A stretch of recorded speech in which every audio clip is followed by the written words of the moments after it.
nosso texto de hoje está em 2 Crônicas, capítulo 20, versículo 12.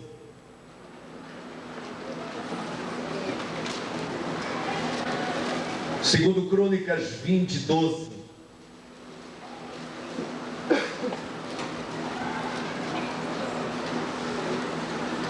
Amém. Ah, nosso Deus, acaso não executarás tu o teu julgamento contra eles? Porque em nós não há força para resistirmos a essa grande multidão que vem contra nós, e não sabemos nós o que fazer. Porém os nossos olhos estão postos em ti. Aleluia. Ora shabarakanda ramana. Ori yamanala sharakanda ramana hashurianda. Demanaha sharahatu yamanaha sharakanda ramana. Senhor, tu és Deus, Deus de poder, Deus de glória, Deus de santidade. Louvado seja o teu nome, Deus grande, bendito sejas. Aleluia. Nós nos alegramos no Senhor. Venha nessa noite a tua palavra, venha a tua unção, venha a tua graça. Meu Deus, que a tua igreja receba nessa noite aquilo que tu tens para nós. Meu Deus, que os não crentes sejam salvos, que os desviados sejam trazidos de volta, e que todo verdadeiro filho de Deus e toda verdadeira filha de Deus sejam fortalecidos em ti nessa noite. Aleluia! Bendizemos o teu nome, em nome de Jesus. Diga amém. Amém. Podem sentar, irmãos.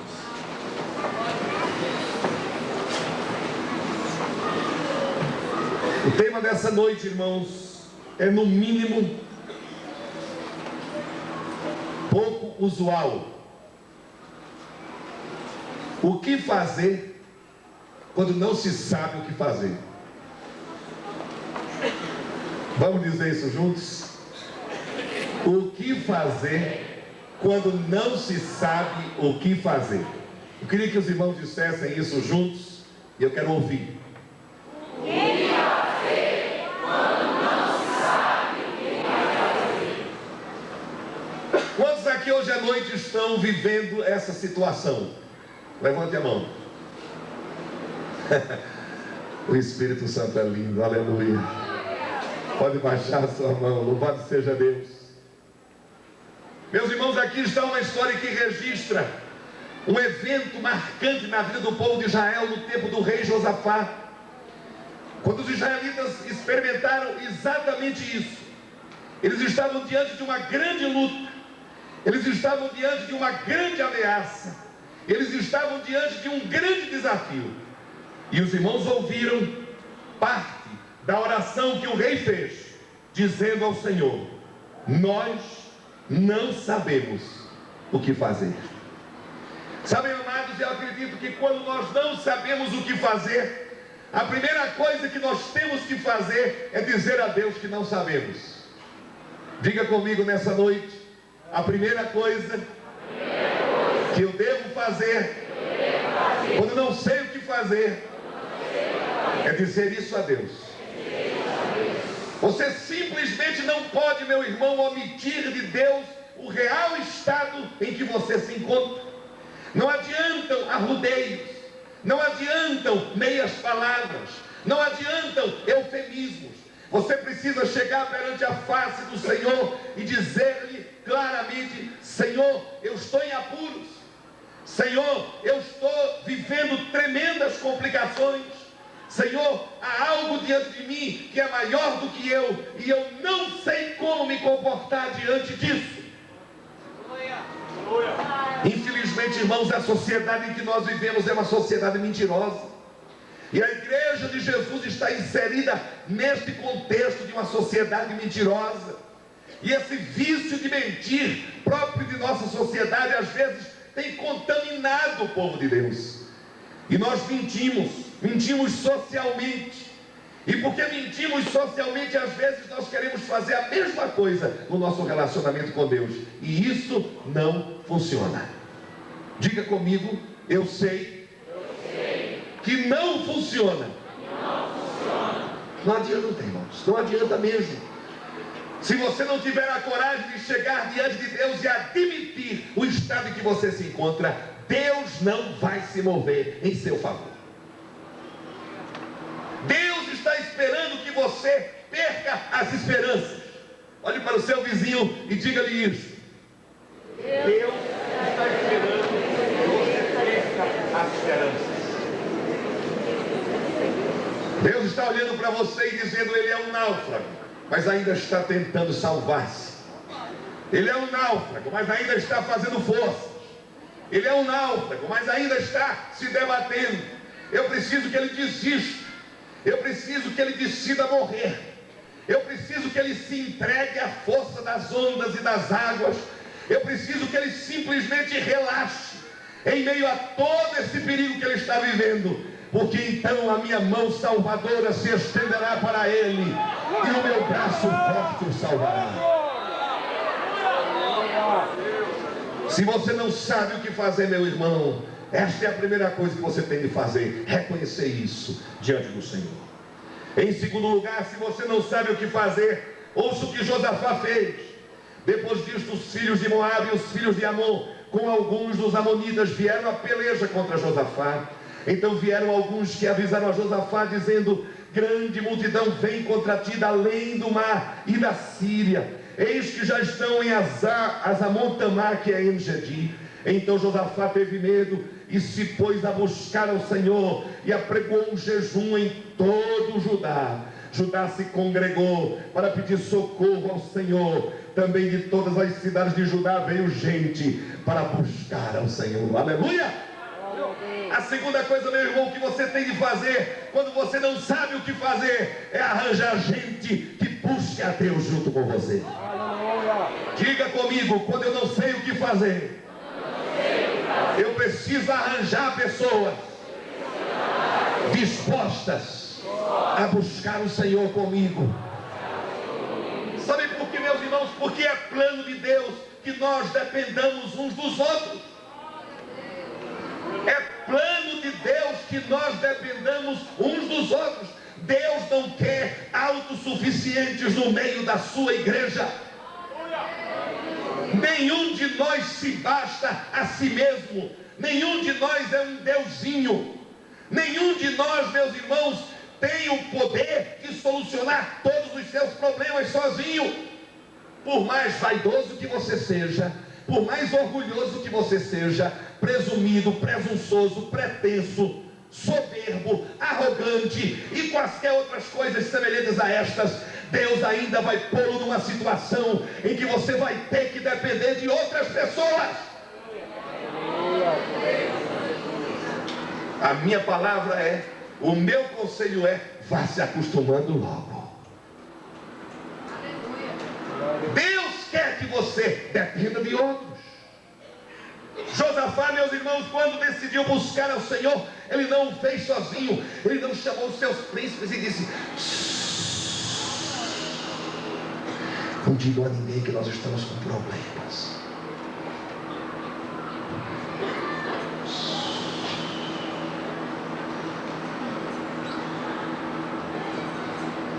Pelo contrário, ele pôs a boca no trombone. Olha o que ele fez.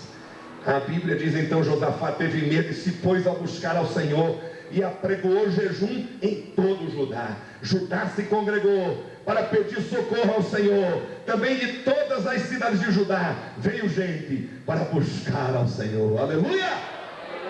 Oh, como é bom, meus irmãos, quando nós estamos vivendo uma luta, uma batalha, enfrentando um momento de crise na nossa vida, a gente sentir gente do nosso lado. Não os enviados de Satanás, mas os enviados de Deus. Os enviados do Senhor, os anjos do Senhor, os homens e mulheres do Senhor. Deus tem um remanescente no meio do seu povo.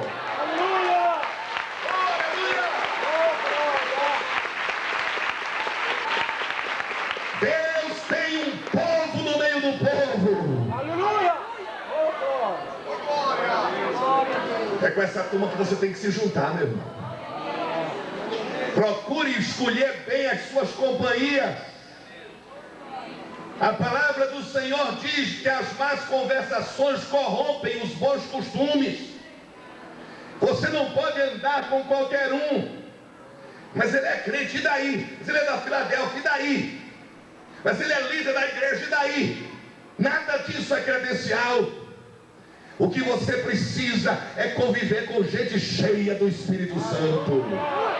O que você precisa é conviver com gente apegada à palavra de Deus. O que você precisa é conviver com gente que aprendeu o caminho da oração. O que você precisa é conviver com gente que descobriu que sem santidade ninguém verá o Senhor.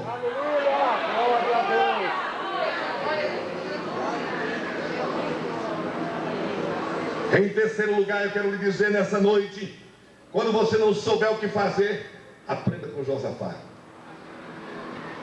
Pôs-se Josafá em pé, na congregação de Judá e de Jerusalém, na casa do Senhor, diante do pátio novo, e disse: ah, Senhor Deus de nossos pais, porventura não és tu Deus dos céus?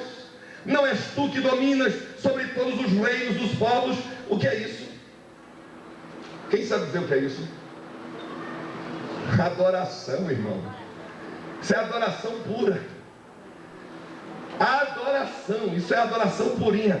Não és tu, Senhor, o Deus dos céus? Não és tu que dominas sobre todos os reinos dos povos? Na tua mão está a força e o poder, e não há quem te possa resistir.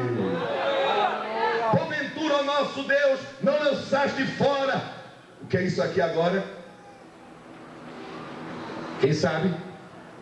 Louvor, irmãos. Louvor pelo que Deus já tinha feito. Louvor pelas suas grandes obras do passado. Louvor pelos grandes livramentos que Ele operara.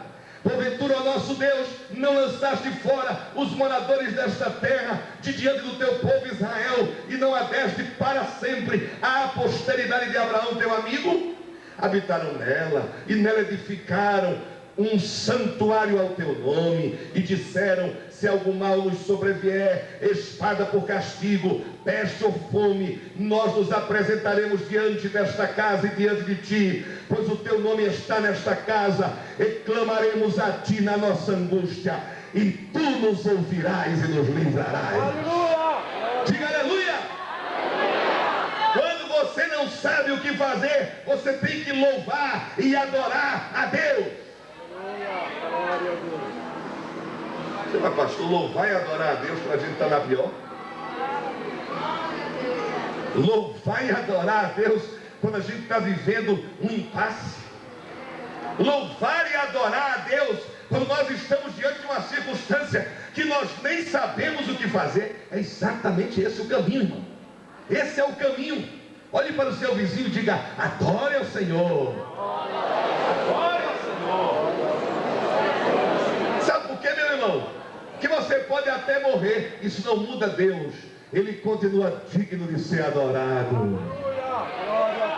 Qual é a pior coisa que pode acontecer a uma pessoa? Morrer. O resto é menos importante, não é verdade? Mas ainda que você morra, Deus continua Deus. E daí? Quem é você? Quem sou eu? Quem somos nós? Pode acontecer o que acontecer conosco, Deus ainda é Deus e continuará a sê-lo. Aleluia!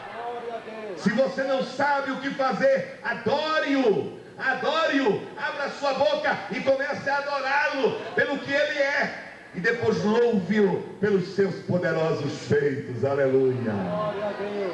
Sabe, meus irmãos, se tem coisa que levanta a fé da gente quando a gente está passando essas lutas, é recordar os feitos do Senhor.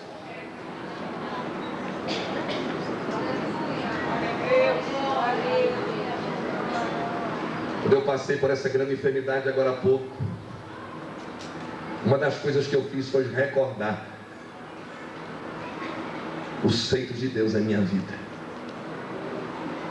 Eu recordei que quando eu era criança, a minha operação de amígdalas foi marcada, porque eu tinha problemas constantes de amígdalas. E no dia que eu cheguei ao médico para internar e operar, ele abriu a minha boca, pôs a espátula para baixar a minha língua e olhar a minha garganta, olhou para minha mãe e disse: não tem o que operar aqui.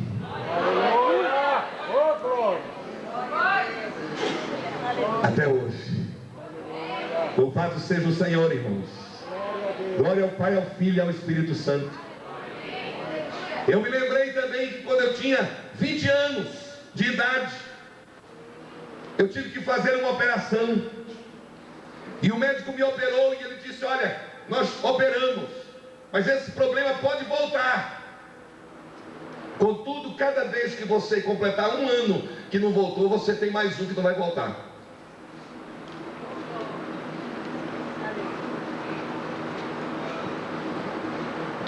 Bem, fazem 23 anos.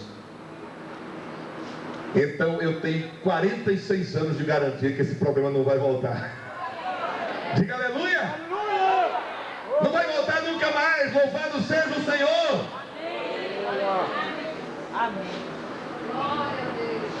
Depois eu comecei a me lembrar também que eu tive uma crise de uma enfermidade chamada erisipela, que é uma enfermidade que eu não sei como se chama aqui no vulgar, e eu não sei o nome técnico dela também, eu estou querendo descobrir.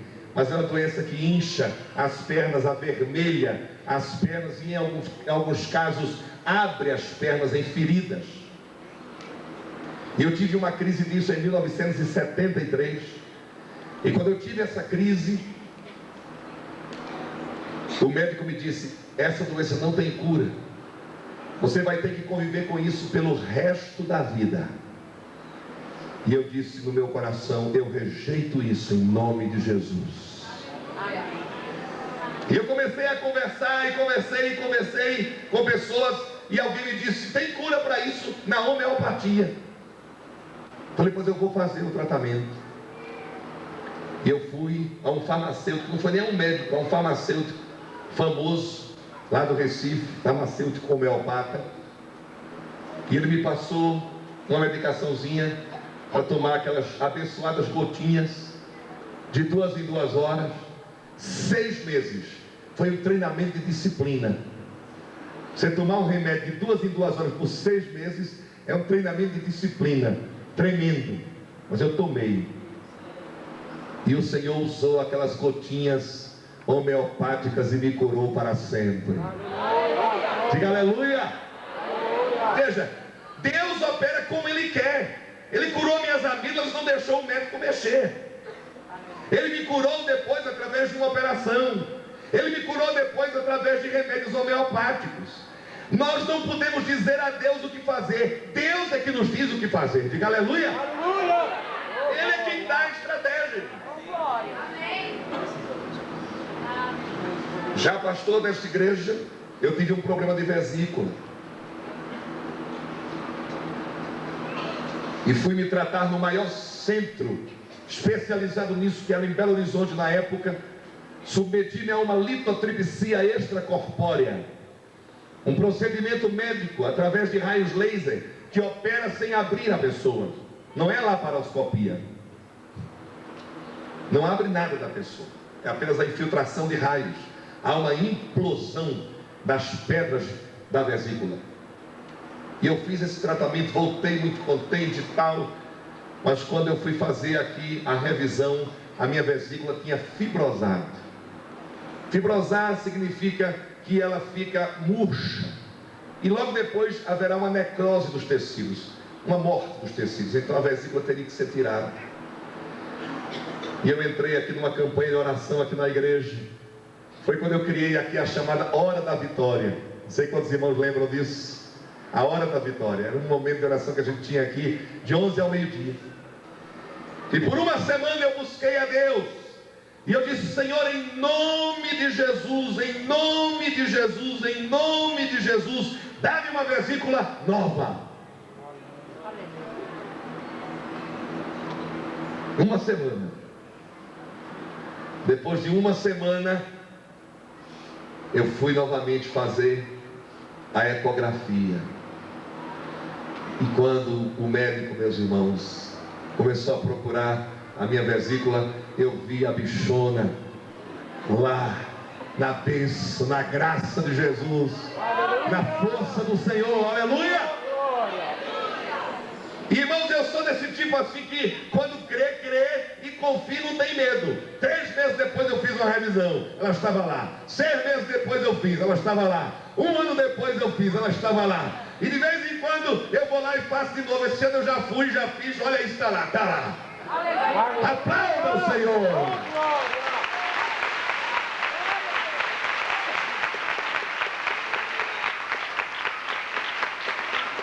Quando, meus irmãos, nós estamos atravessando lutas, nós temos que recordar os feitos do Senhor. Aleluia! Foi isso exatamente que Josafá fez. Ele disse: Senhor, foste tu quem expulsaste os moradores desta terra de diante do teu povo. Foste tu quem deste esta terra ao teu povo para sempre. Eles habitaram nela, eles edificaram o teu santuário, e eles dispuseram o coração para te buscar, se algum mal lhes sobreviesse. Agora, pois, diz o rei Josafá, eis que os filhos de Amon e de Moabe e os do monte Seir, cujas terras não permitiste Israel invadir quando vinham da terra do Egito, mas deles se desviaram e não os destruíram, eis que nos dão agora o pago, vindo para lançar-nos fora da tua possessão, que nos deste em herança.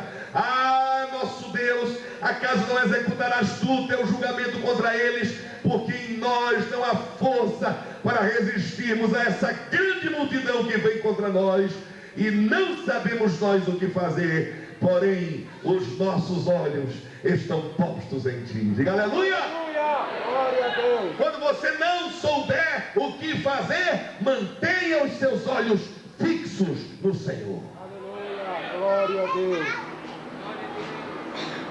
Eu sei quantos irmãos aqui alcançaram uma brincadeira chamada Todos Olhem para o Guia. Deve ter um outro nome por aqui, eu não sei que nome que tem. Mas havia uma pessoa que era o líder no grupo que estava brincando. E todo mundo tinha que olhar para aquela pessoa e fazer o que ela fazia. E tinha os chamados, aspas, bobos da corte, que ficavam procurando descobrir quem era que estava no comando da brincadeira. Pois bem, meus irmãos, nós não somos os bobos da corte. Nós conhecemos o líder. Aleluia! Aleluia! Nós sabemos para quem olhar. Nós conhecemos o seu semblante. Nós conhecemos a sua visão. Nós conhecemos a sua voz. Bendito seja o seu nome. Glória a Deus. Quando foi que Pedro ia fracassando? Quando foi? Quando ele tirou os olhos do Senhor. O único homem que andou sobre as águas sem estar dentro de um barco, sem estar dentro de um navio, sem estar dentro de qualquer tipo de embarcação, foi Pedro. O único homem que andou sobre as águas. O único. Águas se abriram para muita gente passar. O Jordão se abriu, o Mar Vermelho se abriu, mas por cima da água esse luxo só Pedro teve. Só Pedro teve. E não foi nada assim planejado, aquela coisa. As coisas de Deus são simples. Os irmãos conhecem a história, né? Estava lá a tempestade. Jesus veio para socorrer os discípulos. Eles pensaram que era um fantasma. Houve uma dificuldade de identificação, era de noite, 3 horas da madrugada. E Pedro, como sempre, muito avoado, chegou e disse: és tu mesmo, Senhor, manda-me ir ter contigo.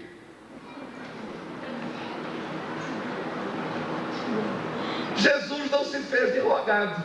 Ele disse simplesmente: vem. Você quer vir? Vem. E eu fico imaginando Pedro saindo do barco, que sensação estranha deve ter sido, né? Botar o pé na água, água dura. Congelada. Às vezes eu imagino que Deus botou um anjo ali debaixo do pé de Pedro ali.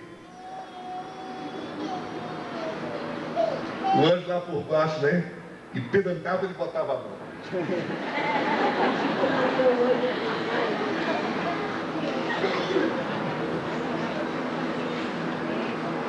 Enquanto ele manteve os olhos fitos em Jesus, ele caminhou. Olhe para o seu vizinho e diga: enquanto você mantiver os olhos fitos em Jesus, você vai caminhar vitoriosamente.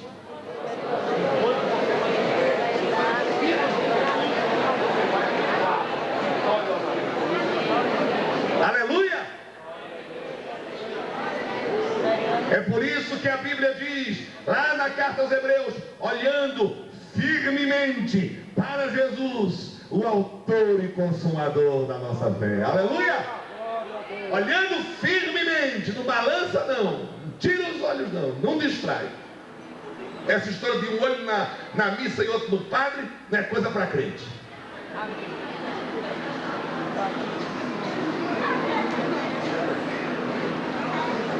O crente tem que ter ambos os olhos fitos em Jesus Cristo. Aleluia! É nele só. Quando Pedro, irmãos, tirou os olhos de Jesus e olhou para as águas, afundou. Agora veja, você já está afundando. Vai tirar os olhos de Jesus, meu irmão, você vai naufragar mesmo. Você vai se perder. Vai fazer igual aquela história do rapaz que chegou dizendo para o pai: papai, o caminhão se atolou-se. E o pai dele, querendo corrigir o português, falou: não, meu filho, que história é essa? Você não pode dizer o caminhão se atolou-se. Você tem que dizer o caminhão se atolou, ou o caminhão atolou-se. Não, papai, o caminhão se atolou-se.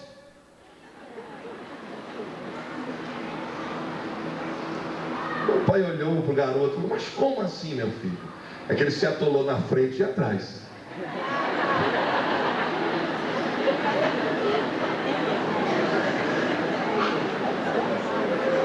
Assim vai acontecer com você, se você tirar os olhos de Jesus, irmão. Se você tirar os olhos de Cristo, você vai ficar atolado dos dois lados. Mas se você puser os olhos em Jesus, você vai caminhar vitorioso sobre as águas da vida. Haja o que houver, aconteça o que acontecer. A consciência de Josafá era completa. Não há força em nós. Não há força em nós. Ele não pôs a sua confiança em si mesmo. Há muita gente, irmãos, que está na pior e não quer reconhecer. E é como eu disse no primeiro ponto desse sermão: Deus vai esperar até que você desespere.